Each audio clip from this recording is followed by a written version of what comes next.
so this is the third part in a series, just kind of an overview of Jeremiah. I started to do an overview of Jeremiah and then turned into a couple of parts just because the book is so deep. The last few times we've been going over some of the other kings, and today we'll tell Zedekiah. First of all, when Jeremiah started preaching, it was in the reign of King Josiah, and he was preaching for the last 13 years of King Josiah. And then Jehoahaz became king, and he's only king for 3 months. His name was also called Shallum. And then after that, his brother Eliakim became king, who was also called Jehoiakim. And then he reigned for 11 years, and then after that, his son Jehoiakim was king, but he was only around for 3 months and 10 days, or 100 days. And then Zedekiah became king after Jehoiakim.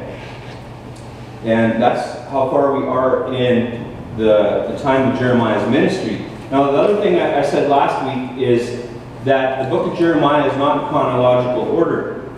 And I kind of separated it out. And just to review, the first 24 chapters, you could say, are kind of chronological, or he's going over the events of Israel and these last times before their captivity in Babylon. But after that, chapters 25 to 27, that was King Jehoiakim. And even within these groups, they're not in order, okay, a chronological order. And we'll get into why that is a little later. 28 to 34 is Zedekiah, and then back to Jehoiakim 35 and 36, and then to Zedekiah 37, 39, to 39, and then 40 to 45 is after they've been defeated. 46 to 51 is prophecy about how God's going to pour out his wrath on other nations. And then 52 is kind of a review, starting with Zedekiah again. So that's kind of how the book of Jeremiah breaks down. In 2 Kings chapter 24, verse 17, it says, "And the king of Babylon made Mattaniah, his father's brother, king in his stead, and changed his name to Zedekiah." So Zedekiah wasn't even his name to begin with, it was Mattaniah, and the king of Babylon changed his name to Zedekiah. Now there was prior groups of people that left during other people's reigns. Like when Jehoiakim was king, they got defeated in battle, and they took a group along, and I believe that's when Daniel and his friends got taken away to Babylon. And then later when Jeconiah, there was a large captivity when he got defeated, and I believe that's where Mordecai got taken away with that captivity. That was Esther's uncle. So here we are in Jeremiah 37, verse 1, and I kind of took these chapters and I tried to put them chronological. And the Bible does that for a good reason, that they're not chronological, but just to help us understand it from a different viewpoint, I wanted to put them kind of chronological. Jeremiah 37:1, it says, "And King Zedekiah the son of Josiah reigned instead of Coniah." And this is Jehoiakim had a few different other names, Jeconiah and for short Coniah. So this is talking about Jehoiakim. So, "And King Zedekiah the son of Josiah reigned instead of Coniah the son of Jehoiakim, whom Nebuchadrezzar king of Babylon made king in the land of Judah. But neither he nor his servants nor the people of the land did hearken unto the words of the Lord, which he spake by the prophet Jeremiah."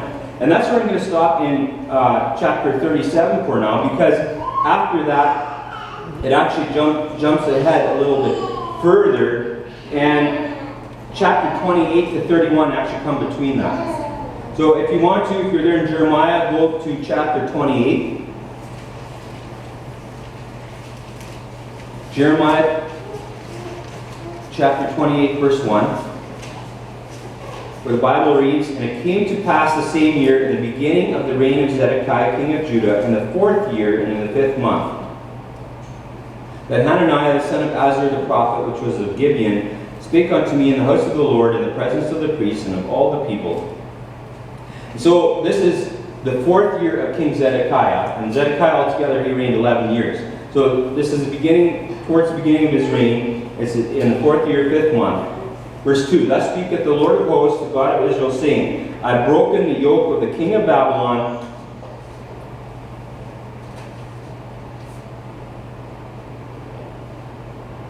So remember, this is Hananiah. Okay, this is not Jeremiah speaking. He's saying, I've broken the yoke of the king of Babylon. And in verse 3, within 2 full years will I bring again into this place all the vessels of the Lord's house that Nebuchadnezzar, king of Babylon, took away from this place and carried them to Babylon. So we know this is a false teaching, because he's saying within 2 years, then all the gold and vessels and things like that got taken away to Babylon, they're going to come back, and he's saying it's all going to be good. So he's prophesying good news. And of course, these people like to hear good news. And we know it's false because from the time Jehoiakim got brought away, there were 70 years that were determined that the children of Israel were supposed to be in bondage. So it was wrong. So you drop down to verse 10. Then Hananiah the prophet took the yoke from off the prophet Jeremiah's neck and brake it. So this, remember, is the 4th year of Zedekiah. If we go back to chapter 27, in the beginning of chapter 27, it says, in the beginning of the reign of Jehoiakim, the son of Josiah, king of Judah, came this word unto Jeremiah from the Lord, saying, Thus saith the Lord to me, make thee bonds and yokes, and put them upon thy neck. Okay, so in chapter 27, he was supposed to put that yoke upon his neck. Now, a yoke is a device that they would put oxen in, or you can do horses too, to pull a cart or some farm implement. There's like maybe a piece of curved wood with, often it was 2 animals, but it had like a U shape to go around the neck, so it kind of pull against the shoulders. And God in chapter 27 told Jeremiah to make a yoke to put upon his neck. And now here in chapter 28, he's still got it on, and this false prophet Hananiah comes and breaks it off. Now, remember, so this was in the beginning of Jehoiakim. And after that was Jehoiakim. Jehoiakim was 11 years in power. So even, it calls this beginning in the 4th year. So even if it was the 4th year of Jehoiakim, that's still 11 years he had this yoke. And I'm hoping he at least got to take it off for a night. Like, I think this was obviously a sign and a symbol to the people of Israel and to other lands that they were going to be in bondage. And all the way till like the 4th year of Zedekiah, it's like every day he probably puts it on, because I can't imagine sleeping with that on. But Hananiah, he goes and he breaks it. And what does, in verse 13 of chapter 28, this is what God tells Jeremiah to tell Hananiah. Go and tell Hananiah, saying, Thus saith the Lord, Thou hast broken the yokes of wood, but thou shalt make for them yokes of iron. So he's saying, yeah, you broke the wooden ones, but you're going to get worse than that. You're going to have yokes of iron. And in verse 17, it says, So Hananiah the prophet died in the same year in the 7th month. So he died that same year. Like what he prophesied didn't come true. Of course, that was later. But he died in the 7th month. He was a false prophet, and God took care of him. So obviously, I'm not going to go through every single story and go into detail. If I ever preach through Jeremiah as we do on Thursdays, go through each book of the Bible, go chapter by chapter, I might do that. But this is kind of just an overview, kind of highlights, kind of a review of the book of Jeremiah. So in chapter 29, he writes a letter to the exiles. And exiles were the people that were in bondage in Babylon. They weren't in Israel anymore. 30 and 31 have to do with some future prophecy. And then, chronologically, we get back to chapter 37. So we're back in chapter 37 of Jeremiah, and we look at verse 3. And Zedekiah the king sent Jehukal the son of Shelemiah and Zephaniah the son of Maaseiah, the priest of the prophet Jeremiah, saying, Pray now unto the Lord our God for us. Now Jeremiah came in and went out among the people, for they had not put him into prison. So here's these people, they're asking Jeremiah to pray for them. Obviously things aren't going good. They've already had king of Babylon multiple times. And at this point, Jeremiah is not in prison yet. So verse 5, Then Pharaoh's army was come forth out of Egypt, and when the Chaldeans that besieged Jerusalem heard tidings of them, they departed from Jerusalem. So what it looks like is that the king of Judah had hired the Egyptians to come and defeat the Chaldeans. And the Chaldeans hear about it, that Pharaoh's army's coming, and they just leave, which is a wise tactical move. You can wait them out because Pharaoh's army isn't going to stick around forever. They want to go back to their homeland. So they just leave. But God has some words against the king of Judah for doing that. He should not have hired the Egyptians. And over again, we see in the book of Jeremiah, he's saying, give up. Like, things are going to be okay for you if you give up. But if you don't, there's a famine, there's a pestilence, and the sword. Those three things keep coming up over and over again that is going to happen to the children of Israel in the land of Judah. And here in verse 8, he says, and the Chaldeans shall come again and fight against the city, and take it, and burn it with fire. Thus saith the Lord, deceive not yourselves, saying, the Chaldeans shall surely depart from us, for they shall not depart. For though ye had smitten the whole army of the Chaldeans that fight against you, and there remain but wounded men among them, yet should you rise up every man in his tent and burn the city with fire. He's saying that you could, wound every single soldier of the Chaldeans, and still they would rise up and burn the city with fire. God would still be with them, with their enemies against them, to destroy the city and to burn it with fire. And of course in verse 11, it says, and it came to pass that when the army of the Chaldeans was broken up from Jerusalem for fear of Pharaoh's army, this isn't there yet. So they left, or at least broken up, so they weren't all there. Then Jeremiah went forth out of Jerusalem to go into the land of Benjamin to separate himself thence in the midst of the people. So he must just leave Jerusalem and he goes into the land of Benjamin, which is close by. But in verse 13, and when he was in the gate of Benjamin, a captain of the ward was there, whose name was Arijah, the son of Shelemiah, the son of Hananiah, and he took Jeremiah the prophet, saying, thou fallest away to the Chaldeans. So he's being betrayed of he's being accused of being a betrayer, or like a spy, or somebody that works for the enemy. And in verse 14, he tells him, I fall not away. It is false. I fall not away. He's saying, you're lying. It's not true. But they didn't listen to him, so Arijah takes Jeremiah and brings him to the princes, and then the princes put them in jail. So he was entered into the dungeon. And it says in verse 16, and Jeremiah had remained there many days. Verse 17, then Zedekiah the king sent and took him out, and the king asked him secretly in his house and said, is there any word from the Lord? And Jeremiah said, there is.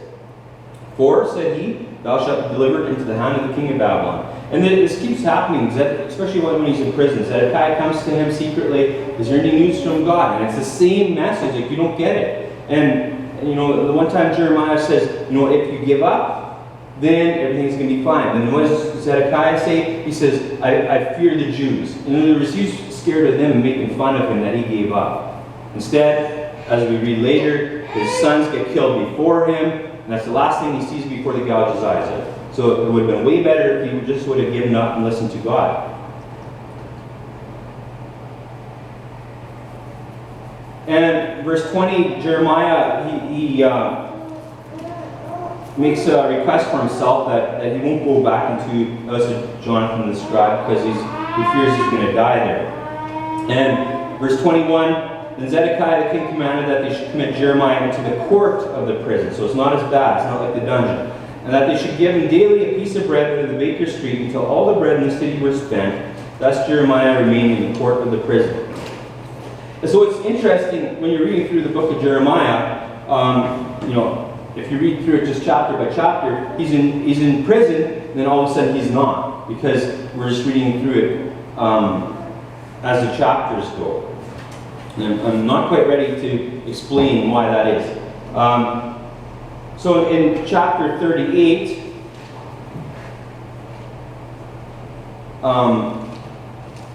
just turn there myself, Jeremiah chapter 38.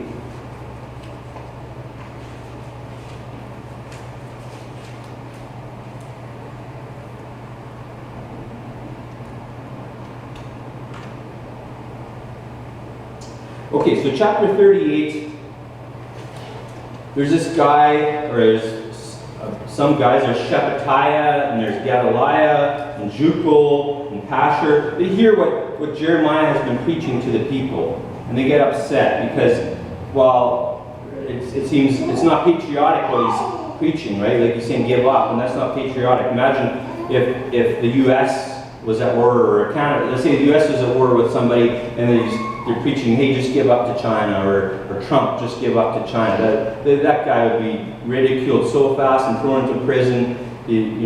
Whatever, they might even waterboard him, they might put him down to, what's that jail down outside the country, I forget what it's called, but anyway, you can just think of, if you think of how it would be if Canada, obviously Canada is not a very patriotic nation, especially not now with the Prime Minister we have. And I don't even think it's biblical to be that patriotic like they are in the United States. I think we should serve God, not a nation, especially when a nation is so wicked and allows abortion and different things like that. But anyways, they hear what he's saying to the people, and that that the people, if they don't give up, they're going to die by the sword, the famine, and the pestilence, like over and over. But if you give up, then you'll live. And they don't like that. So they go to the king in verse 4 and say, this guy's got to be put to death. And basically, Zedekiah in verse 5 says, I don't have any power. I can't do anything. If you want to do something to him, I can't stop you, is what he says. He says, behold, he is in your hand, for the king is not he that can do anything against you. So they take Jeremiah and they put him in the dungeon, and they let him down with cords. So it's some hole in the ground or something, because they got to lower him with, at least they were nice enough to do that. They didn't just push him over the edge. They lower him with cords. And in the dungeon, there was no water but mire. So Jeremiah sunk in the mire. And what is mire? It's like mud. So there's no water, but there's mud. So just imagine you can't even sit properly on decent ground. You're sinking in mud. You put your hand down, you sink it in the mud. But in verse 7, there is a guy that has pity on him. This guy wasn't even an Israelite. He was an Ethiopian. His name is Ebed-Melech. And he was a eunuch in the king's house. And he heard that they had put Jeremiah into prison, and he goes to the king to speak for Jeremiah. And drop down to verse 9 there and 38. My lord the king, these men have done evil in all that they have done to Jeremiah the prophet, whom they have cast into the dungeon. He is like to die for hunger in the place where he is, for there is no more bread in the city. Then the king commanded Ebed-Melech the Ethiopian, saying, take from hence 30 men with thee, and take up Jeremiah the prophet out of the dungeon before he die. And they do that in verse 11. So Ebed-Melech took the men with him and went into the house of the king under the treasury, and took thence old cast clothes and old rotten rags, and let them down by cords into the dungeon to Jeremiah. So they do that. They basically get him to put something under his armpits. The Bible calls it here armholes, and some people want to make fun of that, but obviously armpits have indentations there. So they take him out of the prison. But what's interesting is how easily Zedekiah wavers. Like he's double-minded. He wavers in the wind. Okay, just like I heard of a case where a preacher was invited to preach. Well, actually, I think it was a prank call is what it was. Somebody called the preacher and said, you can come preach, but what is your doctrine on, I forget what the doctrine is. How do you see it, this way or that way? He says, I can preach it however you want, brother. He was just so excited that he could preach at it was a big church, right? And it's like, that's how easy you give up your doctrine, is just to get the recognition and to be a little more famous because you preach to a church with thousands of people. It's like, you don't stand your ground. And this king, first of all, he says, oh, I can't stop you guys. And then Ebed-Melech comes and he's going to die. Well, take 30 men and kick him up. And it could also be that he just had second thoughts, and yeah, he shouldn't have done that, because he could have stopped him if he really wanted to. So anyways, that's in 38. He gets put into the court of the prison. Then chronologically, we go back to chapter 32. In chapter 32, verse 1, it says, the word that came to Jeremiah from the Lord in the 10th year of Zedekiah, king of Judah, which was the 18th year of Nebuchadnezzar. So in chapter 37, we were up to the 4th year of Zedekiah, and now all of a sudden we're to the 10th year, but which also says is the 18th year of Nebuchadnezzar. And what's interesting is, I think it was Jehoiakim, when he got defeated, it was the 8th, I think here, 8th year Yeah, the 8th year of Nebuchadnezzar, and that math works out too because this is the 10th year of Jehoiakim. Okay, so in the first year, he also defeats somebody, or he comes out against somebody. But anyways, you got to be careful when it says the 4th year or the 10th year. Is it talking about the king of Judah, or is it talking about the king of Babylon? Because once you get to where they're defeated, then we start going in the years of Nebuchadnezzar, because he's the king in power. And that's why today, in 2019, is the year of our Lord, right? It started counting from Jesus, because he's our king. He's the last king there ever will be. Obviously, we've got kings today, but they don't have any power like Jesus. And Jesus is going to come and establish his kingdom here on earth one day. But obviously, there was enough people that at least claimed the name of Christ that they could change their calendar to start counting from Jesus Christ. Okay, so chapter 32, this is the 10th year of Zedekiah. Verse 2, for then the king of Babylon's army besieged Jerusalem, and Jeremiah the prophet was shut up in the court of the prison, which is in the king of Judah's house. Okay, so remember in chapter 28 that Hananiah breaks that yoke, and in 27 it gets put on. The thing is, there's lots of stuff that happened in between those two places. But the Bible puts those two chapters close together because it's topical. Chapter 27 is talking about the yoke, and 28 is talking about the yoke. Now, if you put all the stuff that happens in between there, and you did it chronologically, yeah, it still makes sense. But obviously, God chose it this way because you just finished reading about the yoke, and then you read about the yoke again. It makes sense.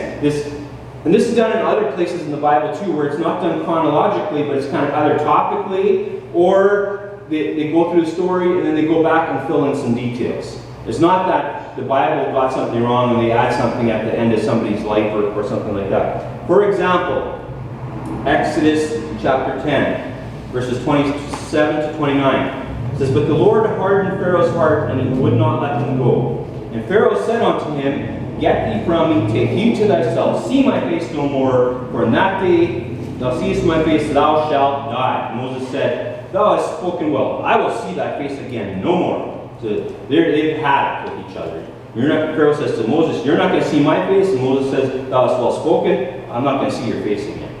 But then you get to Exodus chapter 11, verse 8, and all these thy servants shall come down unto me, and bow down themselves unto me, saying, get thee out, and all the people that follow thee, and after that I will go out. And he went out from Pharaoh in a great anger. So you're ready. They had their parting words in 10:29, but then in 11, he goes out from Pharaoh in great anger. Now what I think is happening here is the Bible is just going back and filling in more details, just so that the story flows better. Rather than bogging it down with details, he just adds more, because in chapter 11, he explains that last plague where all the firstborn children are going to die. All the firstborn. And it's just filling in some extra details. One other example. 2 Samuel 23, verse 1. It says, now these be the last words of David.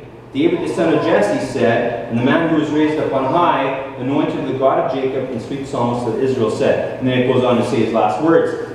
But then in 24, it tells another story about David. 24:1. And again the anger of the Lord was kindled against Israel, and he moved David against him to save one number Israel and Judah.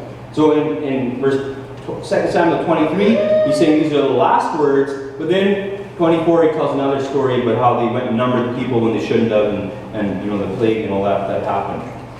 So there is other places in the Bible where this thing happens, but when you read through Jeremiah, it can be kind of confusing if you don't pay attention to which point in the story you are. So getting back to Jeremiah. And I'm going to just do a really light overview, otherwise we'll be here a long time. In chapter 32, there's a guy that comes to him while he's in the court of the prison. Let's look at verse 8. So Hananiah, my uncle's son, actually, just go to verse 7. Because the word of the Lord came unto him, and is saying, verse 7, behold, Hananiah, the son of Shallum, thine uncle, shall come unto thee, saying, buy thee my field that is in Anathoth, for the right of redemption is thine to buy. So God's telling him this is what's going to happen. Verse 8, it happens. So Hananiah, my uncle's son, came to me in the court of the prison, according to the word of the Lord, and said unto me, buy my field, I pray thee, that is in Anathoth, which is in the country of Benjamin, for the right of inheritance is thine, and the redemption is thine. Buy it for thyself. Then I knew that this was the word of the Lord, and I bought the field of Hananiel, my uncle's son, that was in Anathoth, and weighed him the money, even 17 shekels of silver.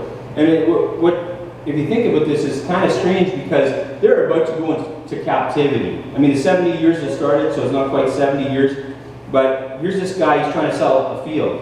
Well, I mean, his uncle's son, his uncle's son is kind of smart because he sees, well, defeat's on the horizon. Why does it help him have this land? So maybe he's just trying to get some money out of it before that happens. Although if you get defeated, they're going to rob you anyway, so I don't know what the money would help them.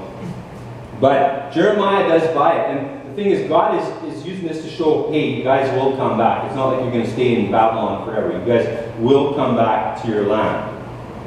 So that's kind of what happens in chapter 32. Then we go to Jeremiah 39. Now, 39 starts off, it's talking about the 9th year, but the second verse right away goes to the 10th year, or 10th or 11th year. 11th year. So in Jeremiah 39, it says, in the 9th year of Zedekiah, king of Judah, in the 10th month, came Nebuchadnezzar, king of Babylon, and all his army against Jerusalem, and they besieged it. And in the 11th year of Zedekiah, in the 4th month, the 9th day of the month, the city was broken up. So this is where they got defeated, in the 11th year of Zedekiah. And it talks about all these princes that came and sat there, and in verse 3 it lists them. And then when Zedekiah sees them, he gives up, and they just try to take off between the two walls, and they just by night, and try to outrun them, and hopefully nobody will see them. But of course the Chaldean army pursues them and overtakes them. And this is in verse 6, then the king of Babylon slew the sons of Zedekiah in Riblah before his eyes. Also the king of Babylon slew all the nobles of Judah. Moreover, he put out Zedekiah's eyes and bound him with chains to carry him to Babylon.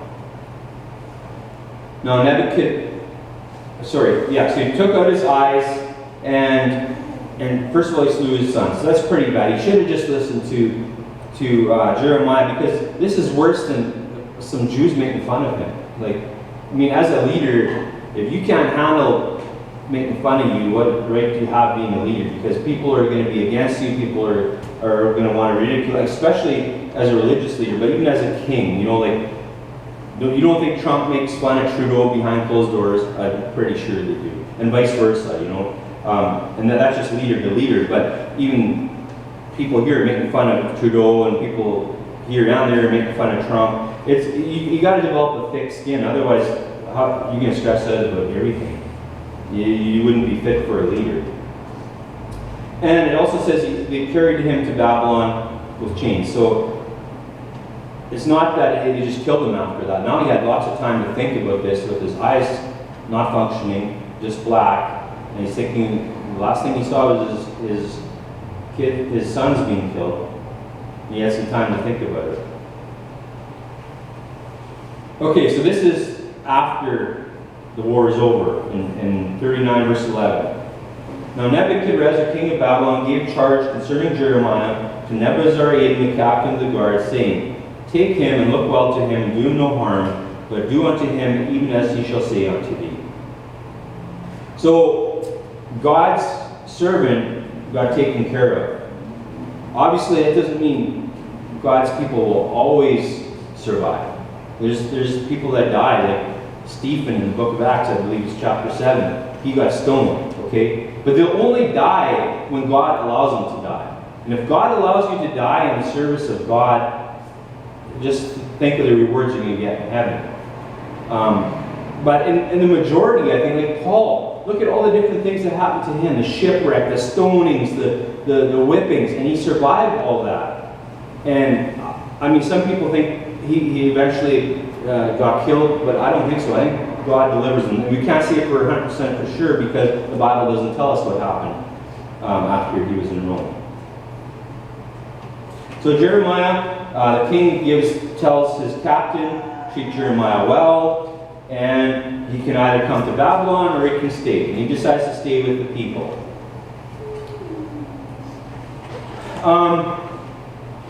But then it backs up in verse 16 or 15 of something that God told him while he was still in the prison. That he was supposed to tell Ebed-Melech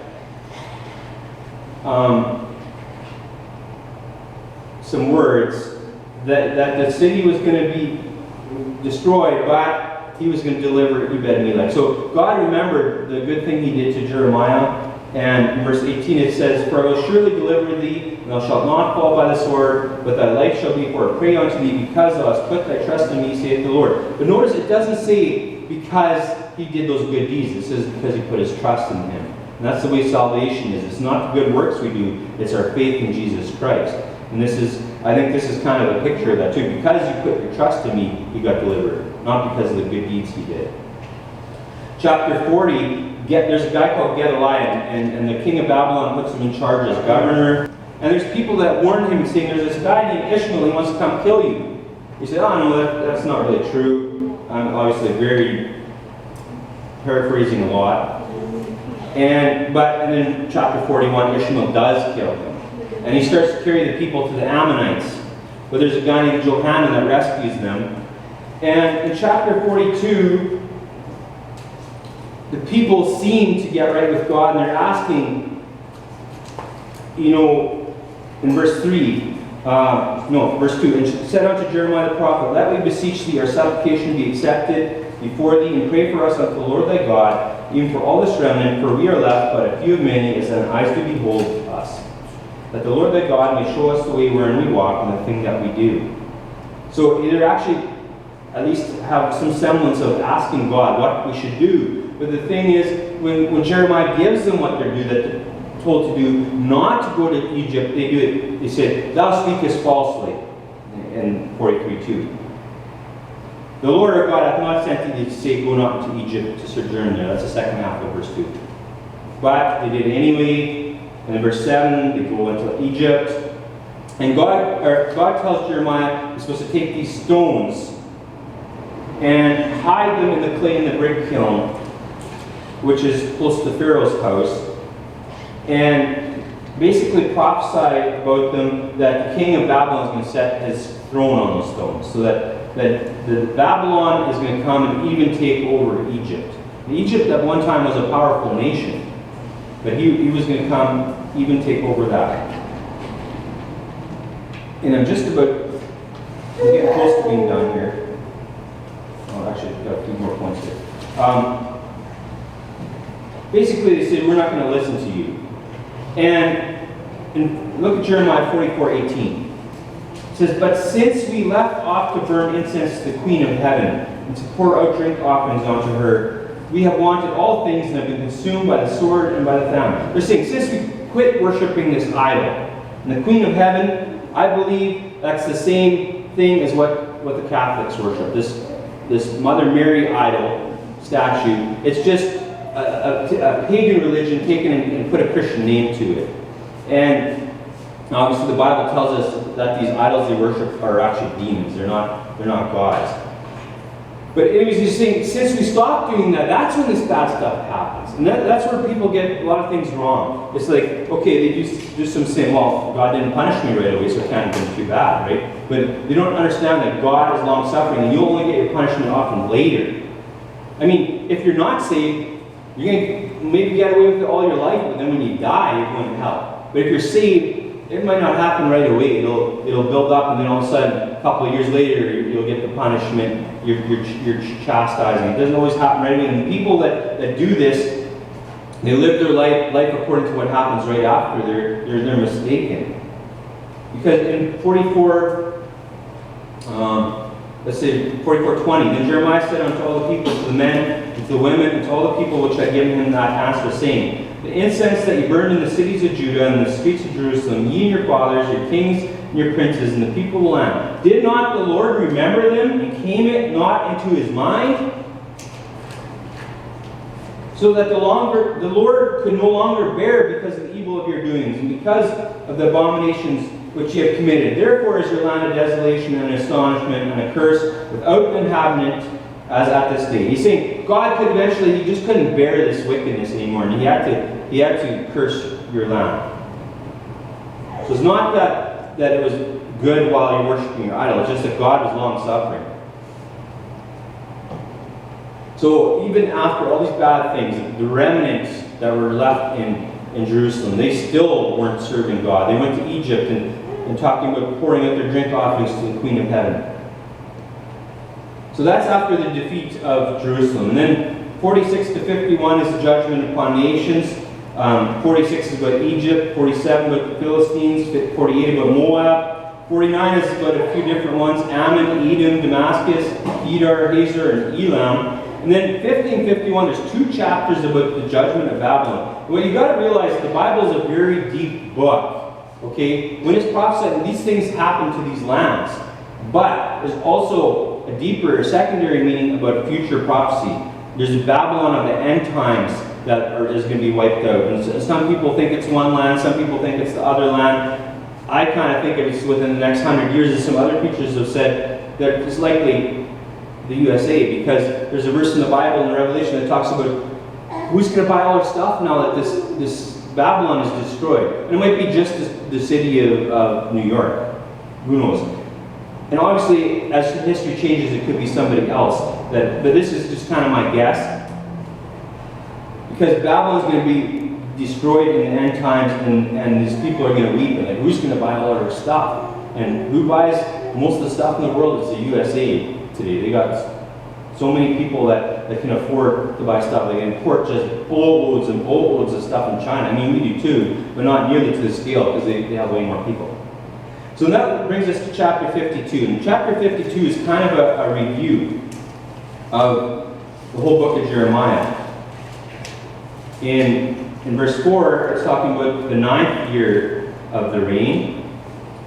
Jeremiah 52:4. And it came to pass in the 9th year of his reign, in the 10th month, this is the time of Zedekiah, in the 10th day of the month, that Nebuchadrezzar, king of Babylon, came, he and all his army, against Jerusalem, and pitched against it, and built forts against it round about. So the city was besieged until the 11th year of King Zedekiah. So over a year for sure, because it's in the 10th month, and I don't know what month it was.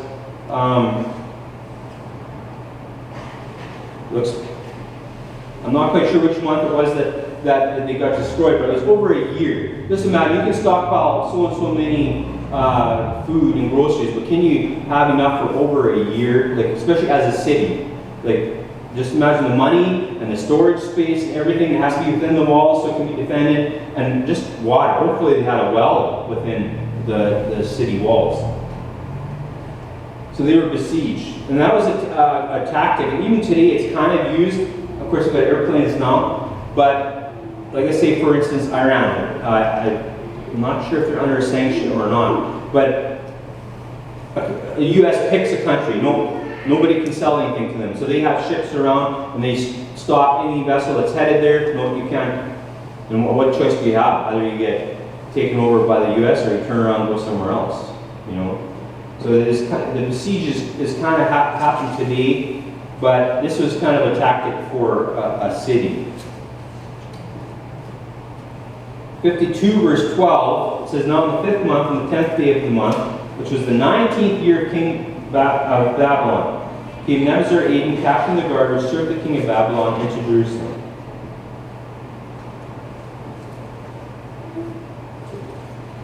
And burned the house of the Lord and the king's house, and all the houses of Jerusalem, and all the houses of the great men burned he with fire. And all the army of the Chaldeans that were with the captain of the guard brake down all the walls of Jerusalem round about. All the walls. And verse 24, And the captain of the guard took Zeruiah the chief priest, and Zephaniah the second priest, and the 3 keepers of the door. This is the list of people they are taking. He took also out of the city an eunuch which had the charge of the men of war, and 7 men of the city that were near the king's person, which were found in the city, and the principal scribe of the host who mustered the people of the land, and 70 men of the people of the land that were found in the midst of the city. So Nebuzaradan, the captain of the guard, took them and brought them to the king of Babylon, to Riblah. And the king of Babylon smote them. So they didn't get away and just live in Babylon. They actually got killed. He put them to death in Riblah in the land of Hamath. Thus Judah was carried away captive out of his land. This is the people whom Nebuchadrezzar carried away captive in the 7th year, 3,000 Jews and 320. In the 18th year of Nebuchadnezzar, he carried away captive from Jerusalem 832 persons. In the 23rd year of Nebuchadnezzar, Nebuzaradan, the captain of the guard, carried away captive of the Jews 745 persons. All the persons were 4,600. So Nebuchadnezzar, during Zedekiah's reign, I believe this is all during Zedekiah's reign.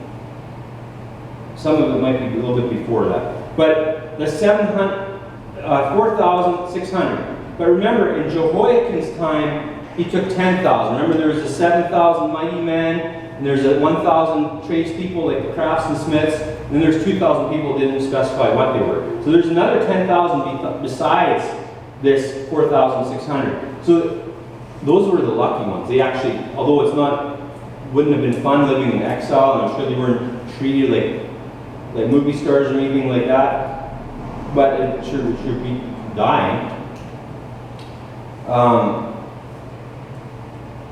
And Jehoiakim's fault, so that is Jehoiakim were the 10,000. Then in Jehoiakim there was at least 4. Remember Daniel? There was Shadrach, Meshach, and Abednego that also went, and I believe there are probably other children that aren't mentioned that got taught the science and the speech of the Chaldeans. So there's a lot of people that went, and then obviously later they get to come back after the 70 years. But look at verse 31, 52:31. We're basically done here.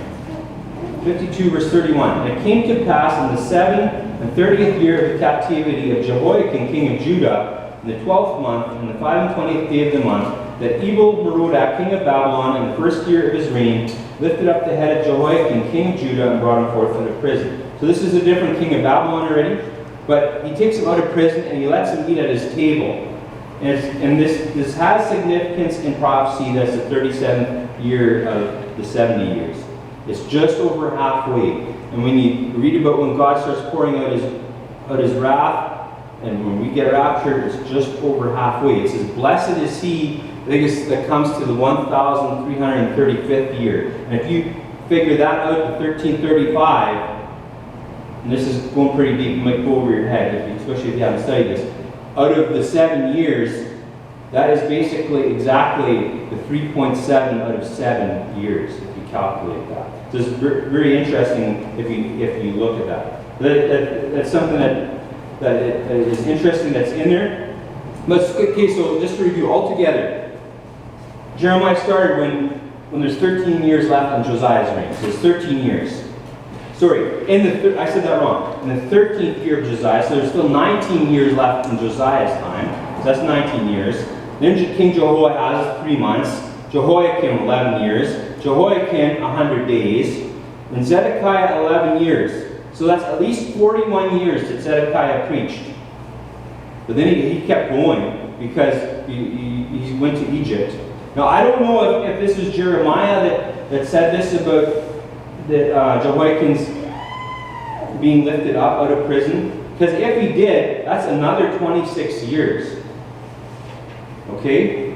Because of 37 years. So that would be like 67 years. So either it's at least 41, but it could be 67 years if this part wasn't just added by somebody else as they finish the book, like some of the books have. So that's a long time, even 41 years to do a job. But to do a mostly a thankless job from the people. Like they didn't like it that he kept saying, you're going to die by the sword, you're going to die by the famine or the pestilence. Like, give up. Like, it was bad news, bad news, bad news. Obviously, there was some good news, like, especially if you give up, you'll be, you'll do okay and you'll come back eventually. And then in, 1551, there's actually preaching about how God's going to bring wrath down to Babylon. But there's a lot of bad news, and just think of how thankless of a job that'd be preaching for that long. It's unthankful people. So that concludes the book of Jeremiah. Even though it seems maybe like it went deep, but it's not at all, because there's 52 chapters, and each chapter has so much in it. And I just didn't think it would be proper to do it in one Sunday, so I stretched it over 3. So let's bow for a word of prayer.